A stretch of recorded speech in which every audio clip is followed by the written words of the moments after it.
Welcome to the Geekcentric podcast. Today we're talking about a Disney-themed community.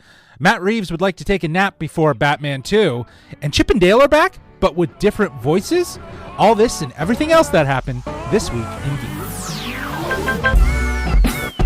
Love ya.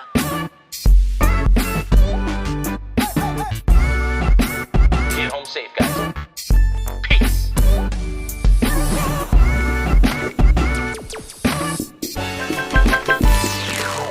Hello, I'm Jayla, but you can call me Justin. And if you're joining us for the first time, well, we are Geekcentric, a podcast covering the world of movies, TV shows, toys, collectibles, gaming, and all things geek-centric.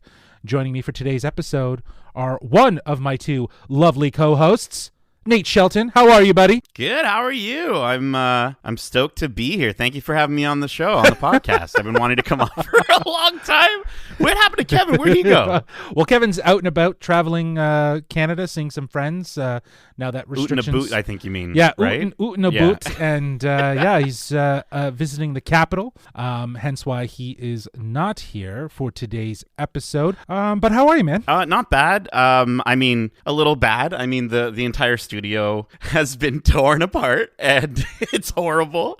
And they had to get the mold out, and thankfully I'm safe. And I called you and was mold free. I was freaking out, and I was like, and you reminded me it could always be worse, and you're right. And so I'm happy that we're able to continue recording and continuing doing what we love. So absolutely, at least for now. Yeah, no, for sure. Yeah. Well, I'm glad you're safe, and I'm glad everything is good. I know we were talking about this offline, so I thought maybe we can continue talking about it here on the podcast. But Arthur, it's all done after 25 years or 25 seasons, rather. That is it for Arthur. And while I wasn't able to actually watch the episode, I did catch this 20 years in the future clip that was circulating on social. It's everywhere.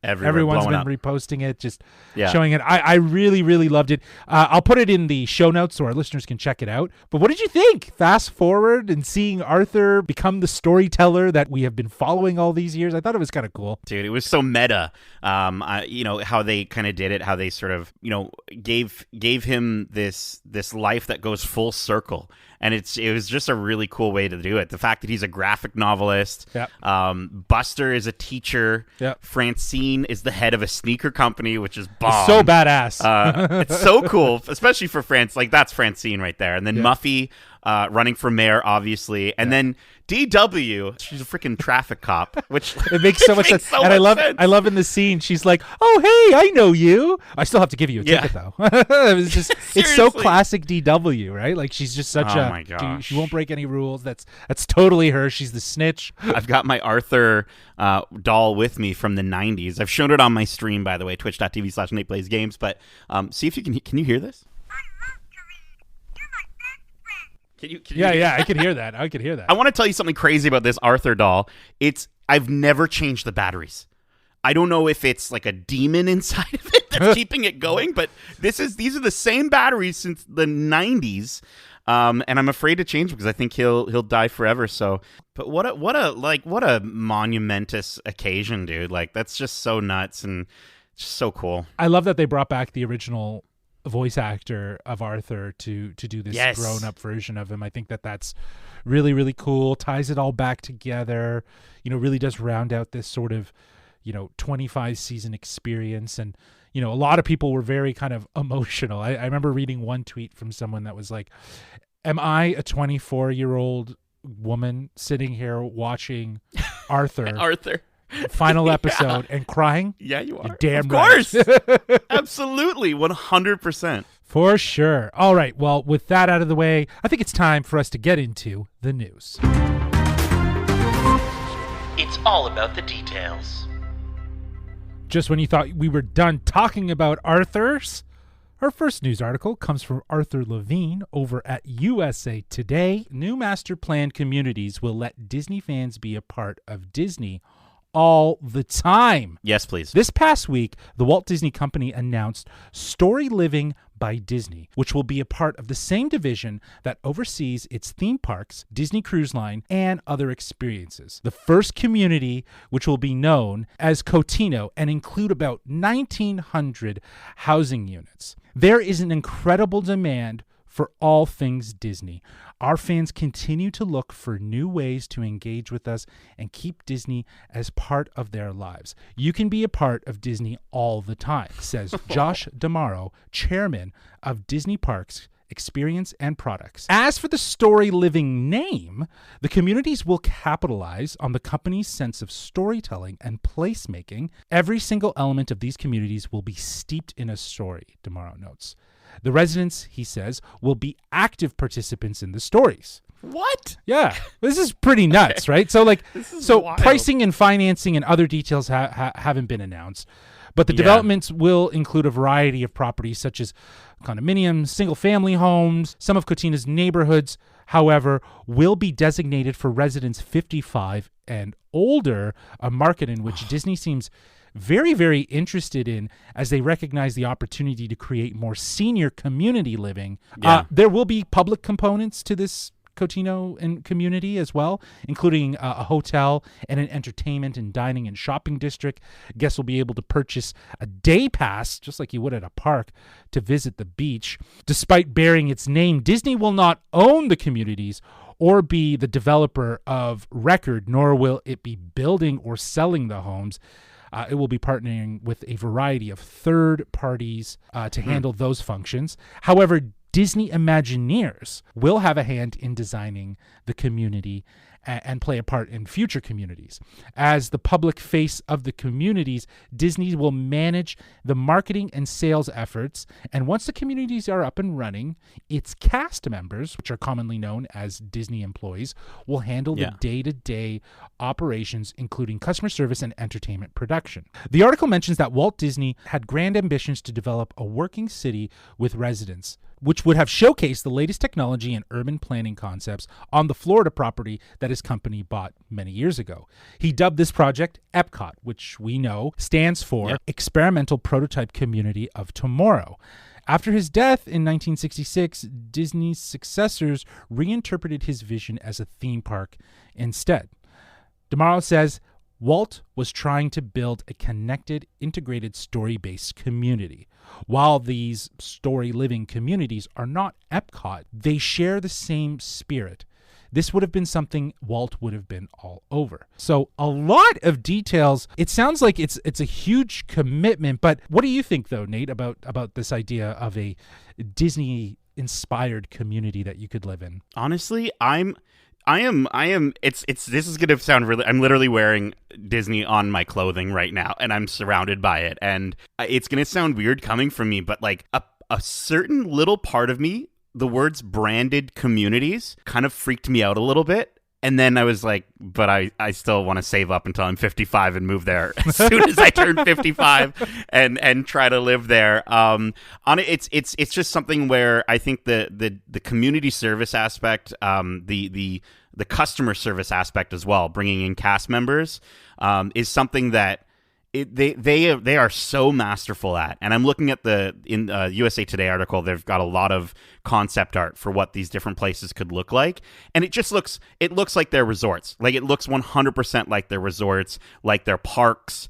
And if I can live in what seems to be Disney, I'm totally for it. I will say, though, just so everyone knows, it's a 2-hour trip to Disneyland from this space. Yeah. So it's not going to be like right away connected in a way, but at least you'll be able to feel like you're living in a Disney resort for your entire life. No, for sure. And I think that's more the ambition of what this is meant to be. Less about the connectivity to the park. It's going to bring the spirit of the park into these living communities, right? Arthur Levine mentions that, there's pros and cons to this experience.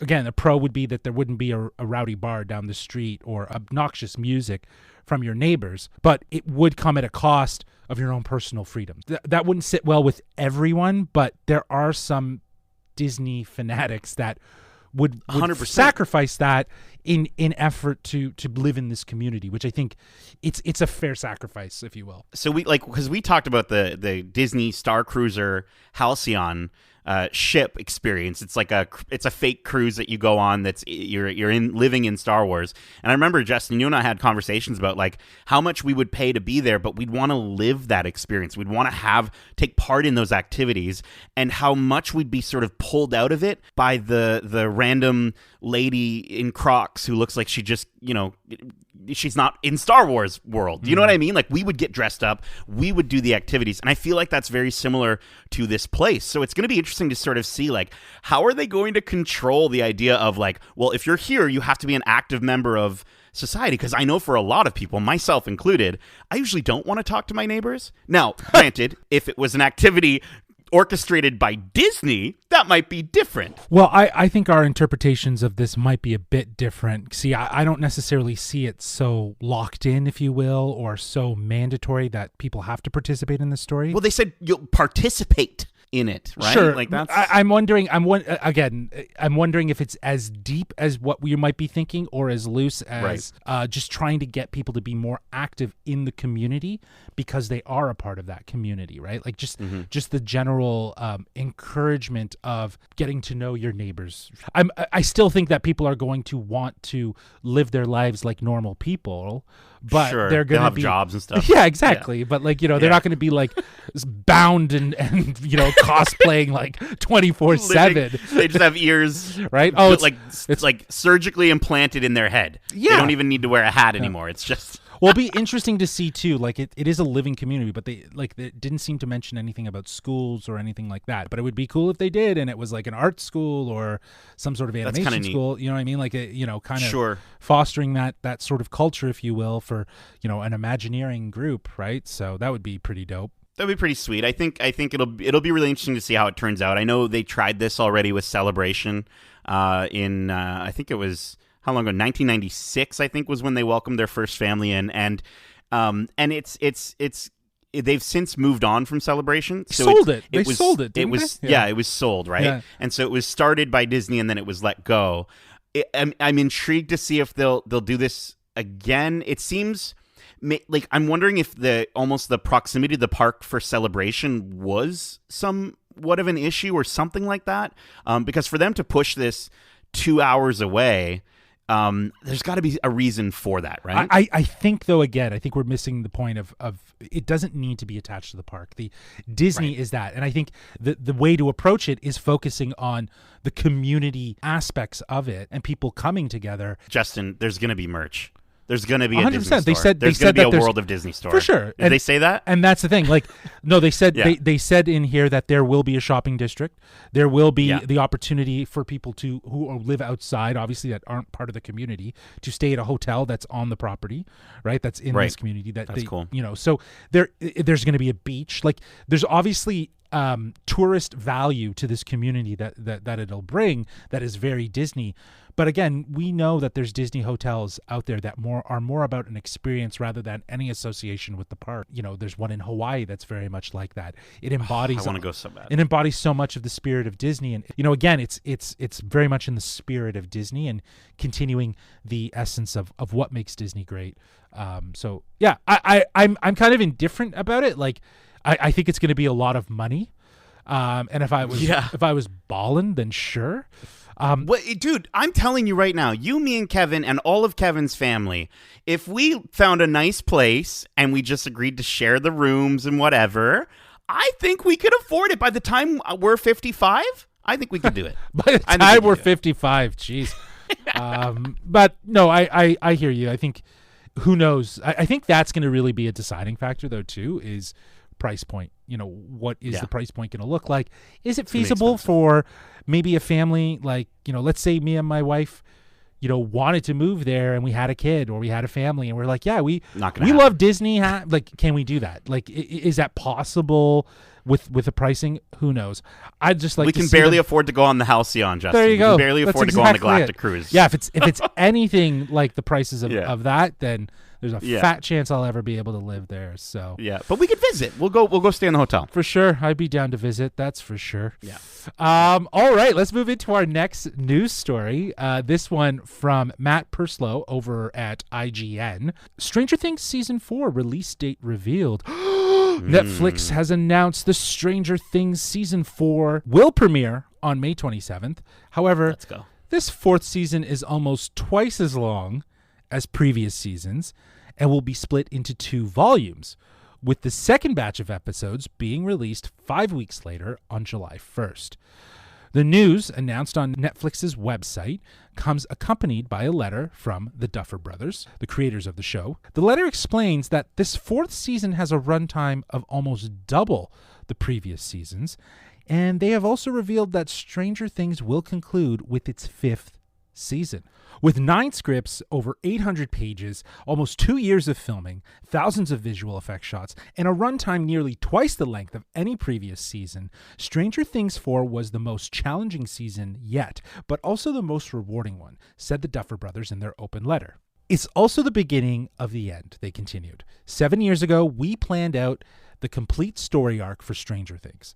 At the time, we predicted the story would last 4 to 5 seasons. It proved too large to tell in 4, but as you'll soon see for yourselves, we are now hurtling towards our finale. Season 4 will be the penultimate season, with Season 5 being the last. So, at 9 episodes, Season 4 has a similar episode count as previous seasons of Stranger Things. Mm-hmm. It appears then that each episode may be at a feature-length runtime, which is something that we were talking about when we were talking about the Book of Boba Fett. There's longer feature-length episodes to help tell the story better. As for the plot for Season 4, Netflix offered this synopsis. It's been 6 months since the Battle of Starcourt, which brought terror and destruction to Hawkins. Struggling with the aftermath, our group of friends are separated for the first time, and navigating the complexities of high school hasn't made things any easier. In this most vulnerable time, a new and horrifying supernatural threat surfaces, presenting a gruesome mystery that, if solved, might finally put an end to the horrors of the Upside Down. So, with this news, we got 2 big pieces of information here. Obviously, first, Season 4 is going to be told in 2 parts, meaning longer episodes. So I guess one will be 5 and the other will be 4, or vice versa. Who knows? And then also with that, Season 4 is the penultimate to Season 5, which is crazy to think about. Especially, like, it makes me wonder, did they shoot Season 4 and 5 back to back? Like, could they have done that to kind of help speed up this process? Yeah, based on this letter, though, Justin, it seems as though they wouldn't. Like, this sounds like a lot. So to me, if this was their experience with Season 4, I think they are okay to take a little break before 5. And I think, it's been 3 years, I think, right, since we last saw Stranger Things, which is crazy because it's only going to be 6 months for them, but they're going to look like a whole lot of time has passed, right? So a whole lot of time has passed. They're getting older, but I think at the same time, it's really smart for them to not only expand and make the episodes longer, like we were saying we wanted from maybe from Disney to kind of do with their properties, but I just think it's also this is event television, but at the same time I'm kind of excited for them to be splitting it up.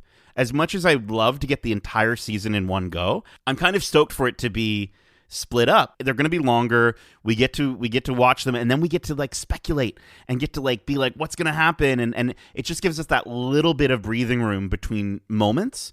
I hope they keep it up with Season 5. I'd love to see them do that, or honestly, just give us a bunch of movies for Season 5 is okay with me. Yeah. See, the thing is though, is that there's been a lot of discussion too about the discussion of shows. And like something like Euphoria, week to week, everyone's discussing it on Twitter. Right. You don't really get that from Netflix shows, right? Their release strategy is very much same day dump, all at once, and you have people binging. Yeah. That being said, I do think that there's an opportunity with this final season of Stranger Things to maybe try things differently. Like, sure, maybe Season 4 you do this 2-part sort of dump, but maybe for Season 5 you do week to week episode releases and really draw out the sort of, as you referred to, the event of this final season for the show that means so much to people, I guess. Because again, like if they continue with this strategy of just dumping everything at once, because like something like Stranger Things has so much fandom around it, people are going to watch that sooner rather than later so that they can be caught up and not have things spoiled. Right. And then they're going to have to wait a period of time before the next batch of episodes. So at least here we have a line of sight. And then another 3 years potentially for the next season. That's why I'm wondering. They put it together. I think they did. But I think if they knew that they were going to do it, like obviously Duffer Brothers talking with everyone saying like, we know this has been taking a while and we want to wrap this up. We think we can wrap this up with season 5. We're very committed to that.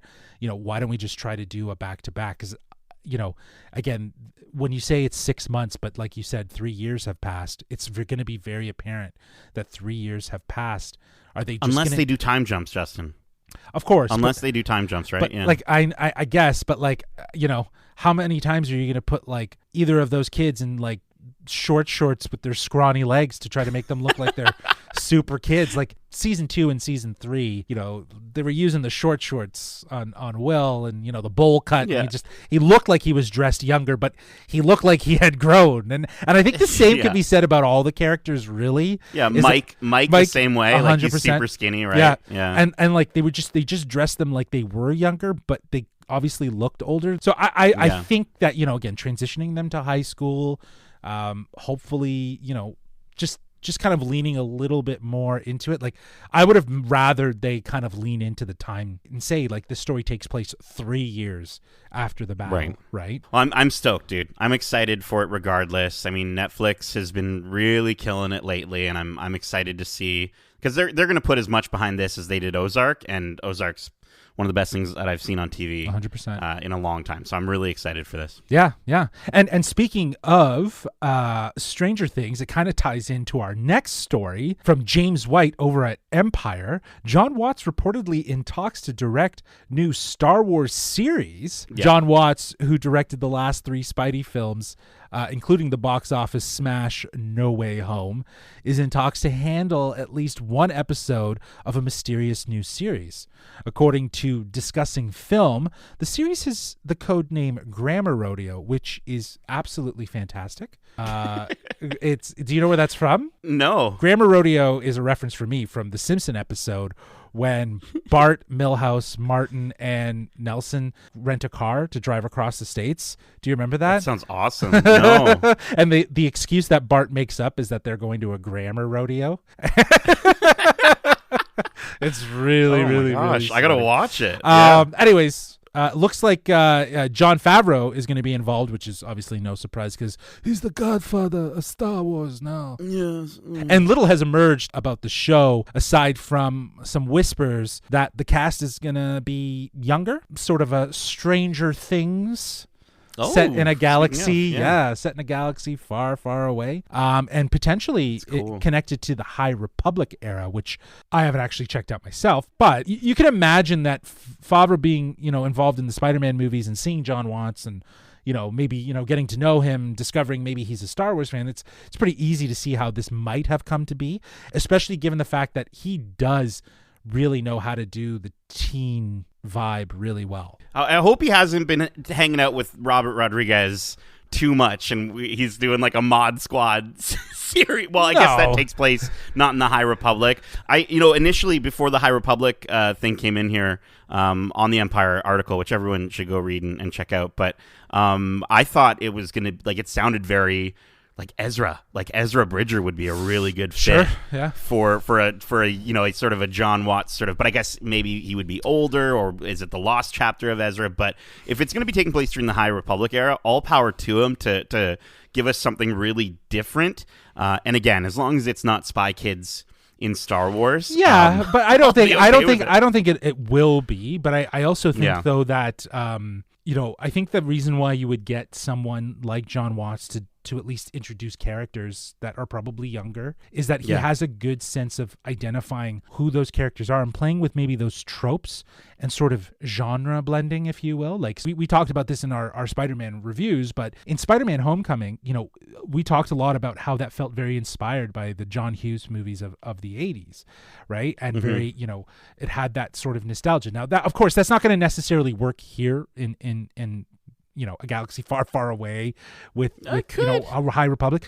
but it at the same time, he can identify who the characters are, playing with some tropes, bringing that in for at least a fresh approach that I think will definitely be appreciated for the series. And again, it makes total sense for him to be working on this project. The episode of The Simpsons is Bart on the Road. Yeah, it's in season 7.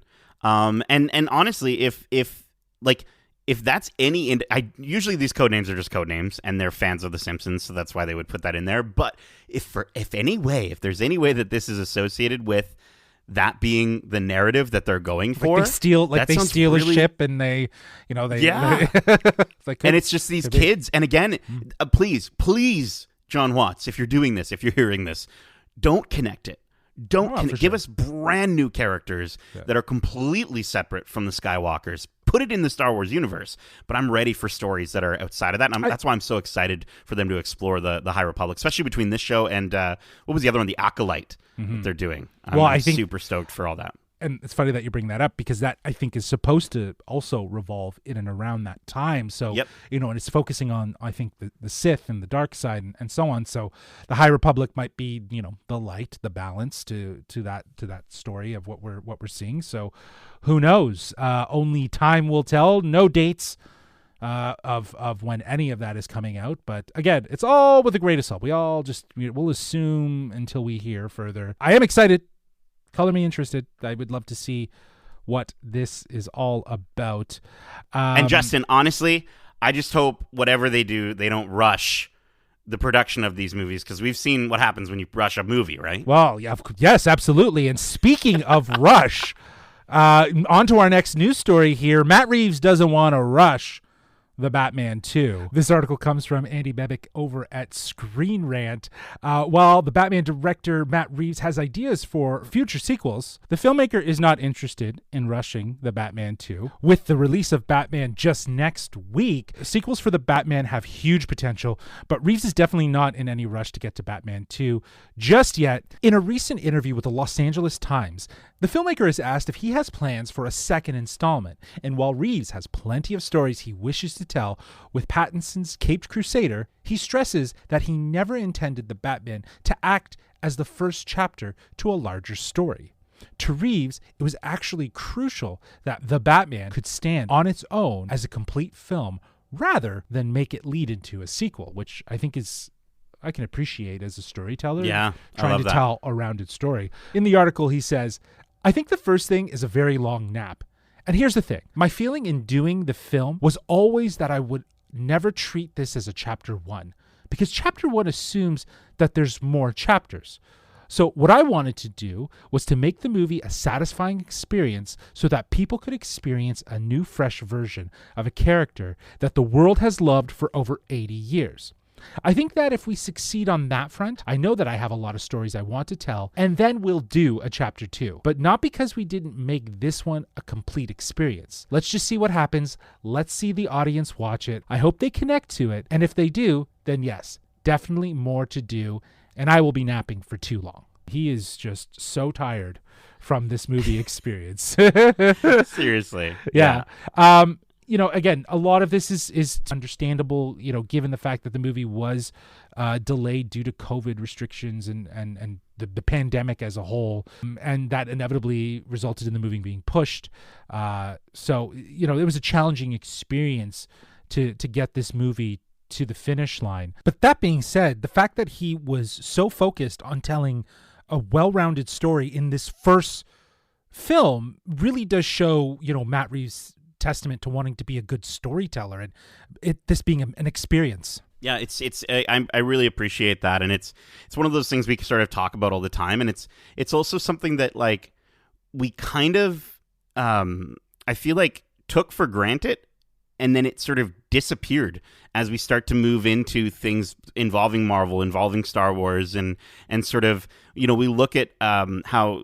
I think we were just talking about how Peacemaker, for instance, how they have the opportunity to do so much more with it because of how it is sort of disconnected from the DCEU, and how James Gunn has the ability to sort of do kind of whatever he wants without having to worry about stepping on any other creator's toes or DC's ultimate vision for the universe, for the most part, right? And I think that's kind of really refreshing in this day and age of sort of like, how is this going to play into this other movie or this other sort of character that's not the Batman, right? How is this going to play into Aquaman series? Like now I'm happy to hear that we have a storyline that doesn't rely on that.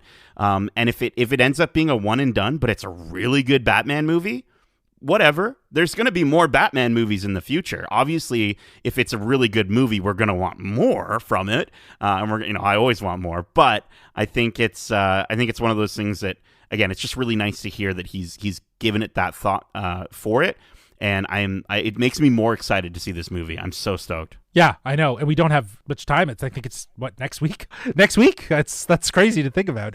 Again, given the fact that you mentioned Marvel and what they're doing, I feel like fans have really dictated that that's what they want or that's what they expect from these comic book movies. No one ever said that. No one ever said this is the standard. And I do think that a lot of studios are trying too hard to try to emulate that with whatever IP that they have. It's really nice that, instead here what we have is Matt Reeves openly saying, no, I wasn't concerned about where this was going big picture. But I wanted this movie to live on its own, to be its own experience, which I think is just such a respect to the idea of filmmaking and storytelling. So I really love that. I'm excited to see it.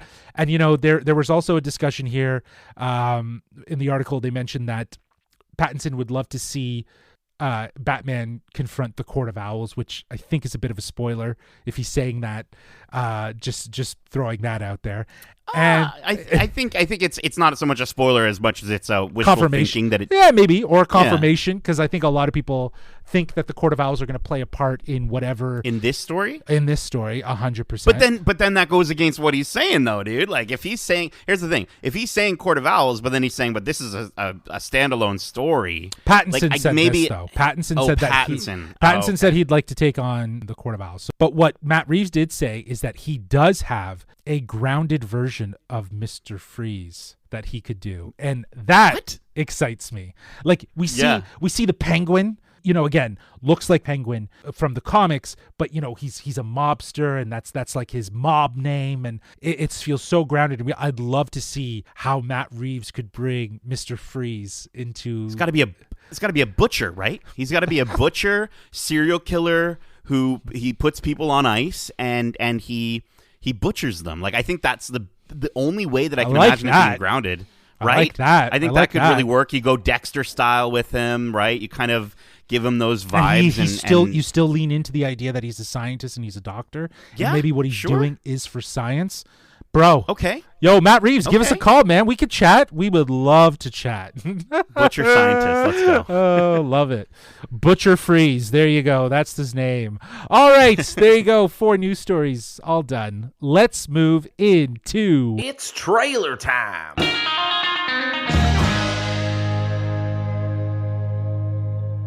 Our first trailer. The Boys presents Diabolical. This hits Amazon Prime March 4th, 2022, same day as the Batman, just so everyone knows. Sweet. Cast includes Andy Samberg, Awkwafina, Seth Rogen, Kamal Nanjiani, Jason Isaac, Christian Slater, Elizabeth Shue, Aisha Tyler, and Simon Pegg. This is an 8-episode animated anthology series set in the universe of The Boys, which will premiere, as mentioned, March 4th, exclusively on Prime. These fun-sized episodes are running 12 to 14 minutes. And perfect. It's perfect, each with its own animation style, which will reveal unseen stories within the Boys universe, dreamt up by some of the most creative and, quite frankly, bloody brilliant minds in entertainment today. I'm excited for this. I know that when we talked about this offline before this, you were surprised that it was an anthology series, and I know I was the one, I think I brought the trailer up in one of our past This Week in Geek episodes a few weeks back. I was under the impression at the time that this was going to be anthology, but I did listen back. I don't think I at all implied that. At all. Yeah. At all. And so when you're like, yeah, I knew it was, I'm like, shut up. You don't know. But I will say, like, this is The Boys done in Star Wars Vision style, and I'm all for it. I want more series to embrace this. Obviously, we're huge fans, or at least a few of us are huge fans of animation here on the Geekcentric podcast, and we're getting, an anime style. We're getting a Rick and Morty looking episode, a Justin Roiland episode with him and Ben Bayouth who've done it, and it looks just like Rick and Morty. And honestly, when we got the teaser, I totally missed the part.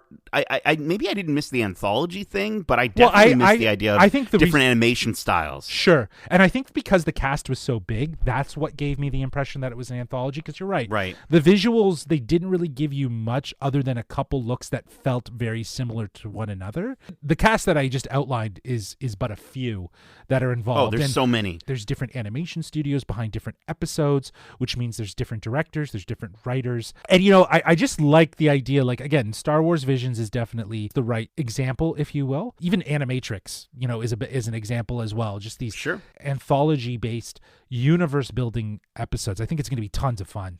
Well, because, again, that original teaser was just the Looney Tunes style. And I was excited for it, but I kind of was thinking, like, there's only so much they can do with that aesthetic.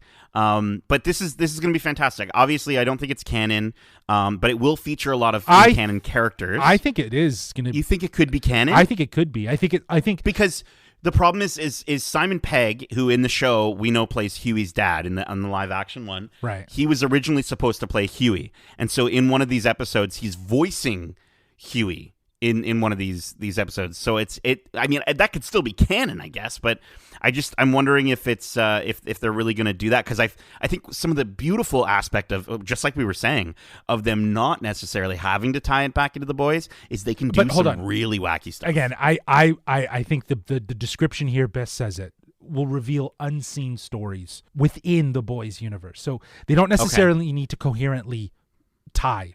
But we do know that we are going to see Homelander. And he's voiced by Anthony Starr. Yeah. Exactly. And we're going to see different versions of him. Right? Yeah. So my only thing is that, again, it doesn't need to, suddenly something from in the live action needs to harken back or call to for purposeful meaning other than an Easter egg. Do you know what I mean?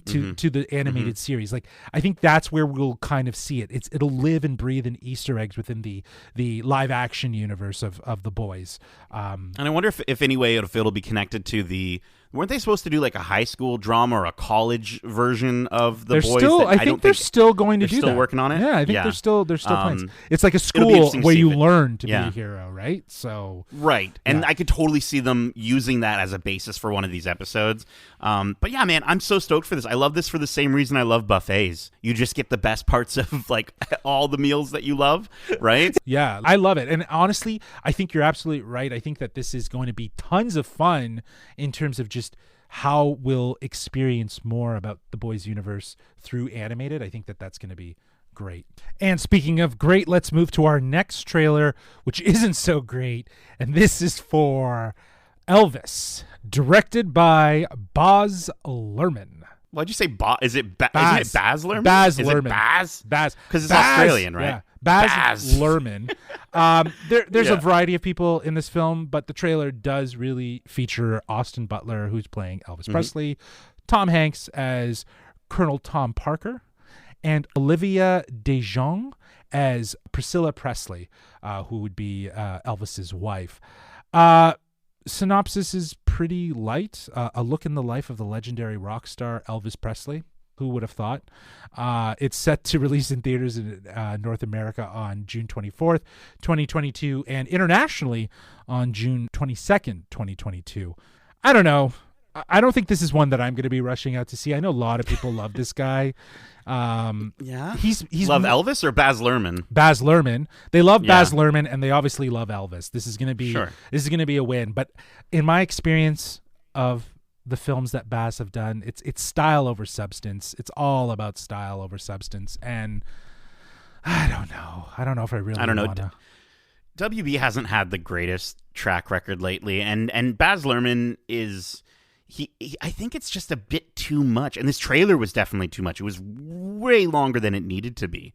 You know what I mean? It felt very fantastical. But that's the point. That's Baz, man. That's his style. Yeah. Right. But I will say, with these movies that feature people who are larger than life, I want to see a movie that shows them in a more realistic light. I want you to bring them right the down line. to my level, right? I think absolutely. With these docudramas, like I want to see the obviously this is going to show hardships. The trailer very much shows that, but it just feels like it's all too Fantastical. pretty and well lit and, and CGI'd. fantastical. Yeah, and Yeah, CGI. and I will say, dude, the freaking this actor, Austin Butler, there was a scene where he just straight up looks like Billy Joe Armstrong from Green Day.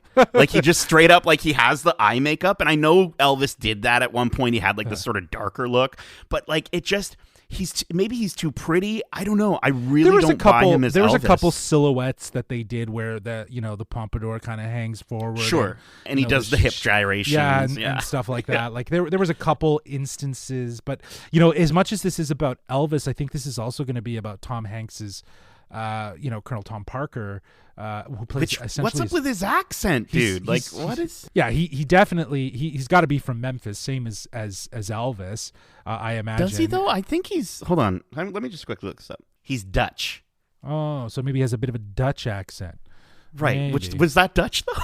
I don't know. I don't know. I honestly, I don't know. it's kind of weird though, because he looks like Tom Hanks looks incredibly creepy in this movie. If anything, Yeah. I think he's going to be kind of the antagonist, maybe. So does no shade to Tom Parker's family, but so does Colonel Tom Parker. He, in real life, looks a little like a villain. I could see him totally being the villain. I don't know the actual story between these two. I think a lot of people who are going into this movie will know all this stuff ahead of time. But I don't know, man. Like The Get Down on Netflix was probably the only thing that I've seen of Baz Luhrmann's that I've enjoyed. Right? Did you ever watch The Get Down? Oh yeah, that was great. You're absolutely right. It was great, and it got canceled after one season, which it really shouldn't have. It was a grounded look at hip-hop music growing up in the Bronx. Like there were moments of it that felt a little bit more cheesy musical, but it wasn't this glitzy. Do you know what I mean? It didn't feel this fantastical, and I think that's the word that I keep coming around to with this trailer, that it's just not bringing me in. And I'm just, I don't know, man. I don't know if I'm intrigued enough to watch this. I hope I love Elvis. I really love Elvis, so I hope that I'm wrong, and I hope it's amazing. But we'll have to wait and see. I don't have a general interest in Elvis, but as a film, again, it sold like over the top spectacle that was just unnecessary. I think it's more glitzy and glamoury than it needs to be for what it wants to tell. So I'm probably not going to check it out, to be honest with you. I'll go on your own vibes and see what you think. Yeah. Cool. Yeah. But you know what I will be checking out is our next trailer. Oh, yeah. I've saved it Oh, yeah. the last, and it was probably the one that came out the earliest last week. But it's best for last. Oh, dude. Chip and Dale Rescue Rangers coming out in 2022. This is a animated adventure comedy film based on and the continuation of the animated TV series of the same name, and is set to release this year on Disney+.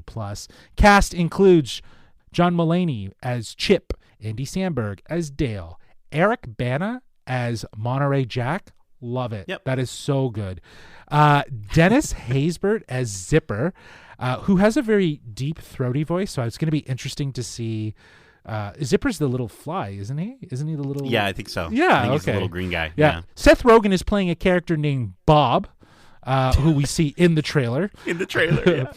But apart from these voice actors, we are also going to get Will Arnett, J.K. Simmons, Keegan-Michael Key, Tress McNeely, and Chris Parnell. Yeah, this looked fantastic, bro. Yeah. I was blown away because I don't know. We were talking about this. I believe when we were talking about Cheaper by the Dozen reboot. They haven't had very good luck with this, and this looks like they're leaning more to the audience that grew up with Chip and Dale, rather than trying to retarget it for a younger audience, if that makes sense. Yeah, they totally are, because it's also doing the thing that a lot of modern movies are doing of playing into the meta, right? We literally just talked about Arthur writing his own story that we've been watching all this time, and now we've got this trailer that, like, honestly, I really wasn't looking forward to this movie, not because I don't like Chip and Dale Rescue Rangers, but I totally thought we were going to get something in line with, like, the Tom and Jerry, the Tom and Jerry live action movie that came out with, like, Chloe Moretz or whatever. Yeah. Like, that was not great at all, and I was really thinking that's where they were going, but this completely caught me off guard, especially when I started the trailer, because it starts off and I thought I was watching Entertainment Tonight's trailer reveal for this movie, but it was actually the movie, and it gives me a lot of like pop star Never Stopping vibes, which makes sense because it's coming from the Lonely Island folks of Akiva Schaffer and Andy Samberg, and then you got John Mulaney in there, so obviously this is going to be different. But yeah, man, you were telling me you're calling it the modern day Roger Rabbit, which you tweeted about, and I'm honestly, for me, I see it almost as more of like a Spider-Verse situation, or at least what they think the next Spider-Verse movie is, where, again, we're getting these different art styles that are coming together and being mashed together. Sure. Like, even in the first Spider-Verse, right? Like, Penny Parker was an anime character in that world, right? Sure. And then for Spider-Noir or whatever his name is, like, he's a black and white. Yeah. So it was super, like, I'm so amped for the fact that they're going to be blending these visuals, that they're going to be blending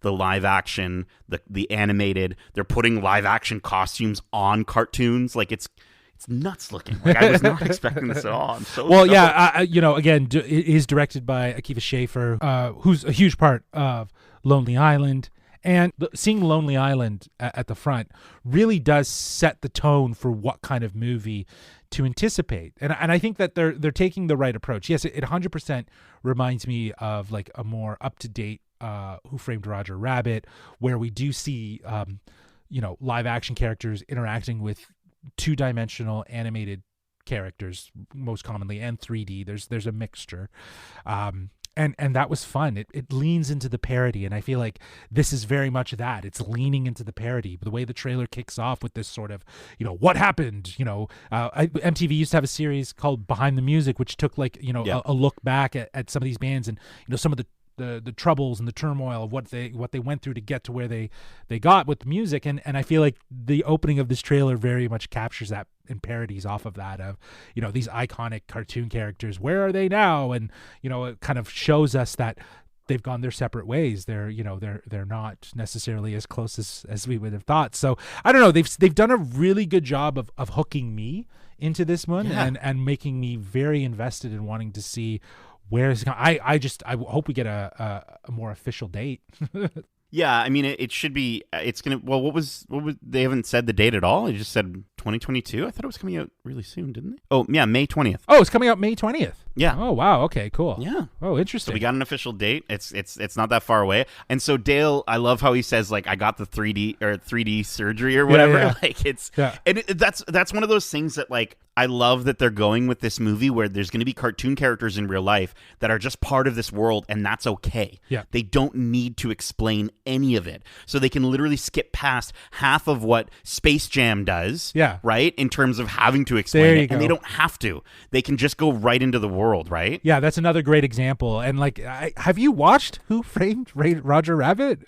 Have you watched it? I want to. You I need 100% should, because I feel like even just to get a sense of where that idea might have come from when it's mentioned, because I don't think I was the only person who tweeted that out. I definitely, it immediately resonated with me, because that was, as a kid when I watched that movie, it was like, whoa, live action and animated in the same movie. This is weird. And he's in the trailer. He's literally there in the trailer. Oh yeah, right? and Roger Rabbit's in the trailer. Yeah, but it looks like they're going to be like all the animated characters in the movie look like they might be being manipulated by whoever the villain is. And I'm thinking, what if this is just another sort of meta look at like how animated characters are being brought back and changed to service big corporate entities, which again is the plot of Space Jam: A New Legacy. But I like these characters. No shade to the Looney Tunes, you're great, but I'm a big Disney fan, and so I'm stoked. And it's not just Disney stuff too. Like, how did they get My Little Pony in there? We got the cats from Cats in there, right? Like, this movie's gonna be wild. Well, dude. I'm so stoked. Again, you should watch Who Framed Roger Rabbit, and I think the thing that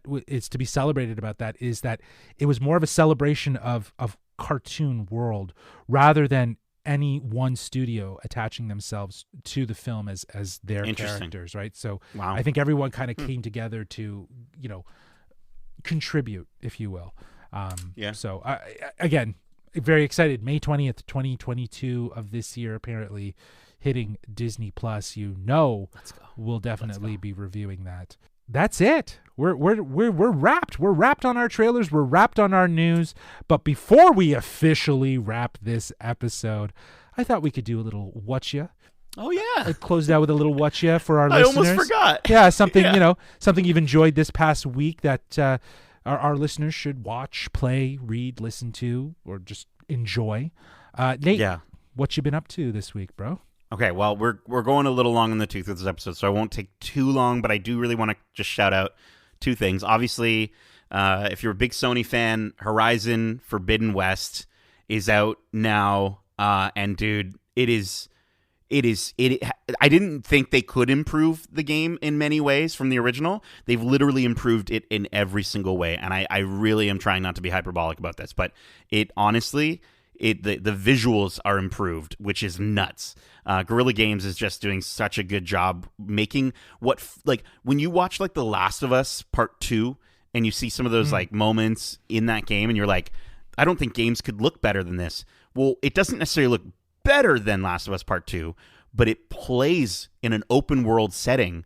Whereas Last of Us Part 2 is more sort of like linear based, and you're like, oh, I get how they could technically pull this off. But this game is... It's massive. It's just as big as any other open world game. I think the open world for this is even bigger. And the craziest part about it that I'm loving with it, dude, is the side quests, the facial animation, the voice acting is so good with every character that it doesn't even feel like you're playing side quests. Like it doesn't even feel like you're. So I'll start a main quest and I'll get sidetracked by 15 other things before I'll even touch that main quest. It's insane, dude. Interesting. Are you going to check it out? Yeah, I'll probably check it out. I feel like, though, I'm intimidated to check it out because I haven't played the first one. And a lot of people have said, actually you specifically, were saying that it's very steeped in lore and it's very dense. Yeah, so there's a lot of appreciation that comes from that. So, but I will say though, the conversations and the cinematics, even in the first game, are to a degree that you could probably watch.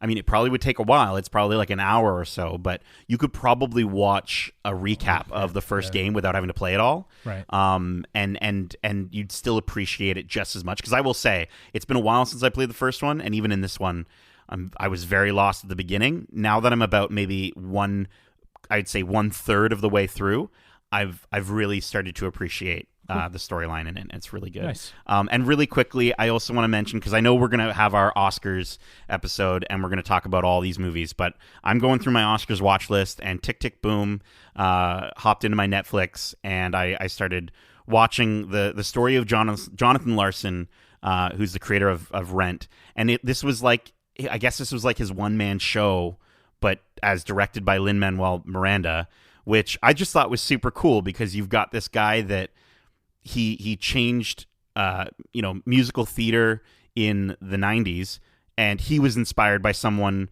who did it way before, right, which was Sondheim, like Stephen Sondheim. Yeah. And then you've got it directed by Lin-Manuel Miranda, who seems to be changing musical theater more recently, right? So it's just kind of it's this really amazing celebration of musicals and musical theater in general, and what it's like to write for musical theater. But you also see where Rent really comes from. Yep. And obviously Andrew Garfield is up for best actor, or no, is he? Yeah, he's up for best lead actor. I don't know if he'll get it, but he was amazing in this.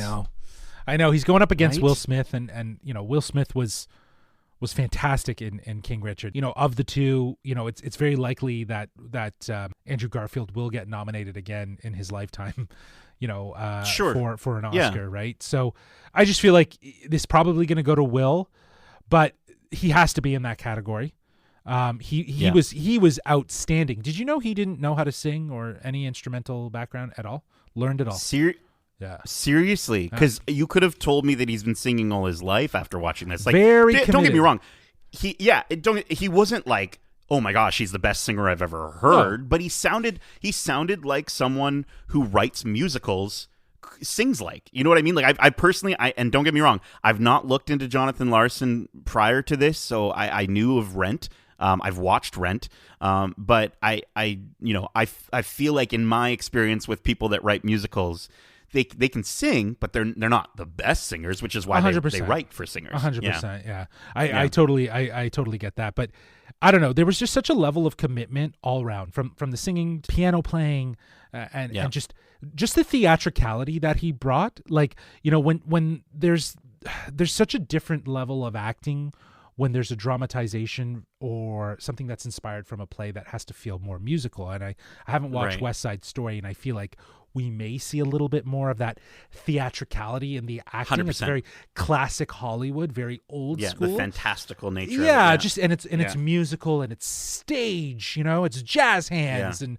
you know, motion. And I think Andrew Garfield, again, like, to show such range in his acting, to come here, learn piano, learn to sing, and bring the theatricality to his character and the dramatization, just so nuanced. It was just it's definitely one of the standout performances of the year, for me at least. So, I loved that movie for him 100%.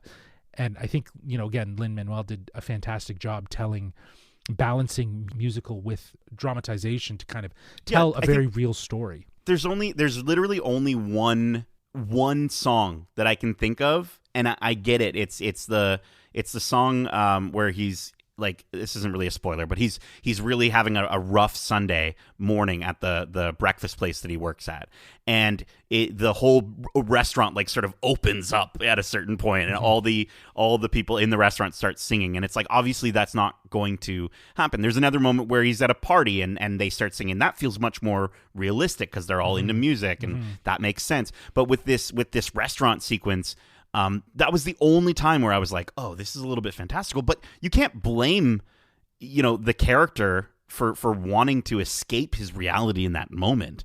And I think in my mind, that was him just obviously imagining it, as opposed to us supposed to believe that it's actually happening. Oh, right? Of course. Yeah, of course. Absolutely. I think that happens quite a bit throughout the movie. So if you haven't checked it out, check it out. It's on Netflix. Please. You'll enjoy it 100%. But yeah, for myself, I've been enjoying some Ollie Ollie World. I've been keeping up with Euphoria. The Kardashians. Oh, okay. Yeah. Keeping up with Euphoria. This week's episode, this latest episode 6, if I'm not mistaken, it has very much the play and dramatization balance. It's actually really well done. Some really, really great camera work. I'm very confident that this series is going to close strong. But the new thing that I think everyone should check out, I actually got a chance to watch the first episode of Bel Air here in Canada. Hallelujah. Yeah. It's on Showcase. For those Canadians, for you people in the States, you can find it on Peacock. But I gotta say, this first episode was dope. It was really, really good. Okay. This really works, man. Like, this whole dramatization, like there's a balance of respecting the show that came before it, while giving more levity to the story of these characters with a more dramatic take. The first episode does absolutely everything it needs to do to set up the season. The introduction of each of the key characters is awesome. Everyone gets their own moment to shine, and you really do see how they embody their inspired character, but also a character of today. And it's just it feels very relevant for these times. There's clear tension that's being established between characters. I absolutely loved it. I thought it was a great first episode. Jeffrey's character has me very excited for what he will sort of bring to Will's character, and just this iconography of being great, and the crown, and knowing that you can be king, and just that idea of king just symbolizing greatness, and being your own king and being your own greatness. Like, there's just already in this first episode, there's just such a balance of all of that, and I'm hooked. I can't wait I think episode 2 is already out now, and I'll probably watch that at some point this week. So Dude, I've heard.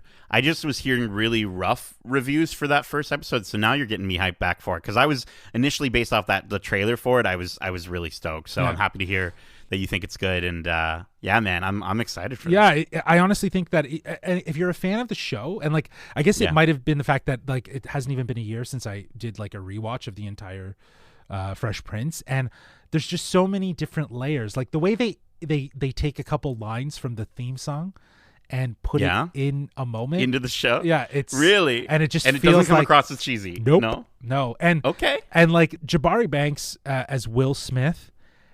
He feels like so inspired from the Will Smith that was like swaggery, was a little bit, hood at times, and he got up in your face, right? Like right. He has very much that, but his own take. It feels so like reminiscent while also being fresh. Like again, we talk about this idea of like balancing nostalgia with freshness, and again, it's the Fresh Prince of Bel-Air, and fresh and dice in the mirror, dude. Yeah, dude, yeah. I am stoked. So definitely, if you haven't checked it out, watch the first episode. I would recommend it. It's again, you can find it on Showcase every Monday at 9 apparently, but I streamed it through Showcases like on demand. So if you can get access to that. So, but yeah, that is it. You ready to wrap this sucker up there, bud?